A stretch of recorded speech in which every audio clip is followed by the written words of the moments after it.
Hi, hello, my name is Gomer Joseph. I hope you've all been having a great day so far. Welcome back to another True Crime Tuesdays video. If you are new, I welcome you.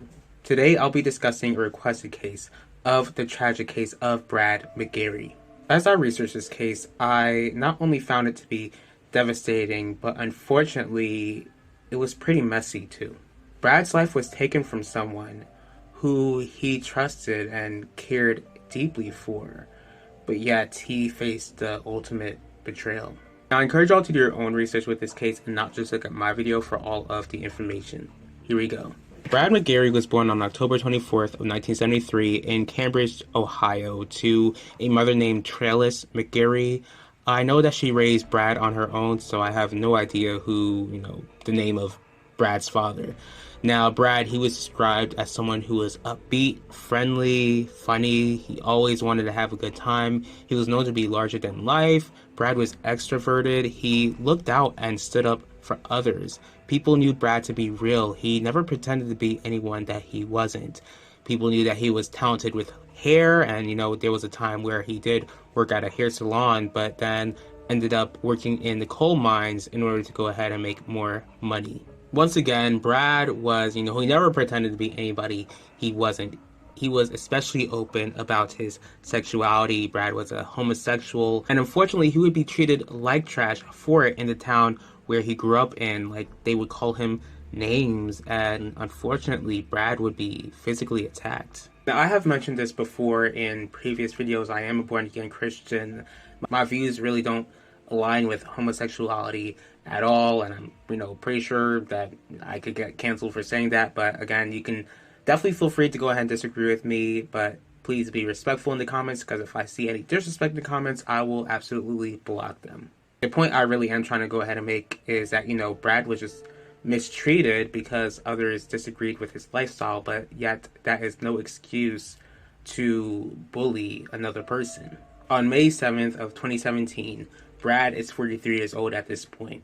He was receiving visits from a couple that he knew well. There was this couple that he knew named David and Sherry Kinney, and they actually had their daughter with them.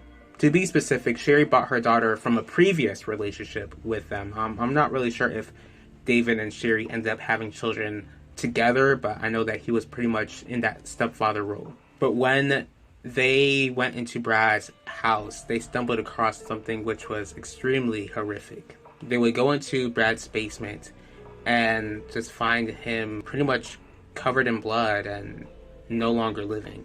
Sherry is absolutely horrified by the scene and immediately calls 911. Eventually, the police arrive and, they check on Brad and the area, and they see that there was no struggle in the basement. But yet they realized that stuff were placed, were just all over the place upstairs. So while the police are trying to go ahead and piece everything together, news gets out about Brad, and his loved ones are absolutely devastated. And they were left wondering what sort of demon would be wicked enough to take someone who was so full of life. As the police were trying to go ahead and answer that question, they were pretty much looking at Brad's background. They saw that he was an open homosexual man living in this small town. So they began to go ahead and wonder if Brad's life was taken due to his sexuality. But there are also other questions, whether there was a robbery gone wrong, or if Brad's life was taken by someone he personally knew, like a secret lover. So the police wanted to know if there was somebody in Brad's life, and they were able to go ahead and get in contact with David and Sherry Kinney, who told the police that Brad was involved with this guy named Scotty. The police are able to go ahead and get in contact with Scotty, and, he's pretty much cleared because he had an alibi since he was in jail for a probation violation.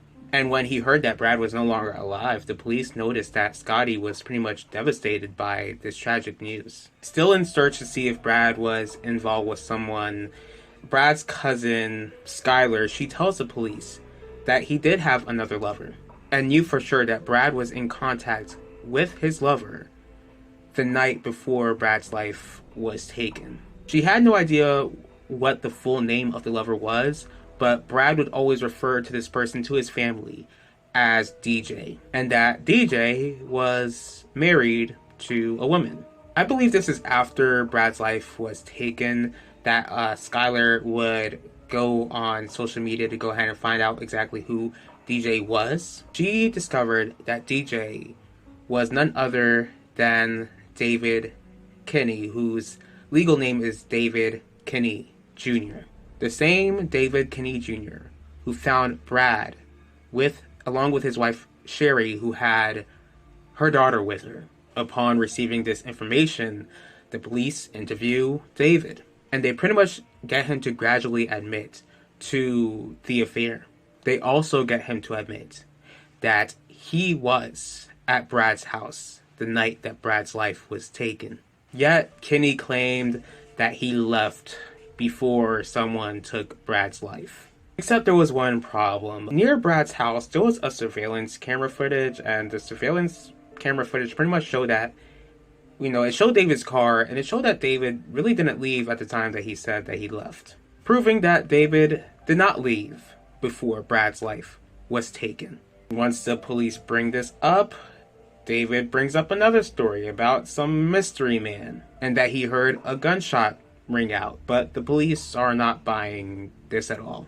Even though it's clear that David is a terrible liar, he continues to keep on lying.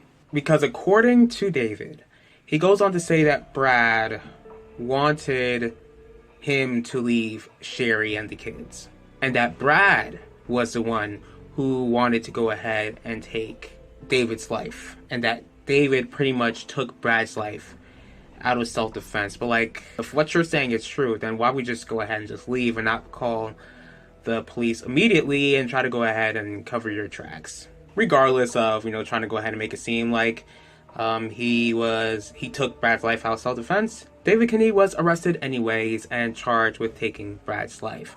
Eventually, Kinney would go to trial, and thankfully he was found guilty for taking Brad's life and will be spending the rest of his life in prison. If Brad were still alive today, then he would be getting ready to turn 51 this year. But unfortunately, Kinney robbed Brad for having more years on this earth and robbed Brad's loved ones from spending so much more time with him. Now, I don't know exactly what made Kinney snap. Again, he knew better than to cheat on his wife in the first place. And not that I'm blaming Brad at all, even though he knew that Kinney was married and got involved with him anyway, that gave Kinney absolutely no excuse to take Brad's life. If Kinney does not repent of his sins and trust in Jesus Christ alone to save him, then he will be punished for what he did to Brad for all of eternity. I do pray that God would comfort Brad's loved ones as they have been mourning him for 7 years. I thank you all for taking the time in your day to watch this video. If you did like this video, please feel free to hit the like button. If you have any thoughts on this case at all, please leave your thoughts in the comment section below. If you would like to go ahead and see more videos from me, please feel free to subscribe and click the bell to be notified about the next video. Now, if you like drama, please feel free to go ahead and head to my other YouTube channel, which showcases my animated YouTube soap opera in times like these. If there's a certain true crime case you'd like me to cover, go ahead and let me know. I will see y'all for next True Crime Tuesdays, and I will talk to y'all later.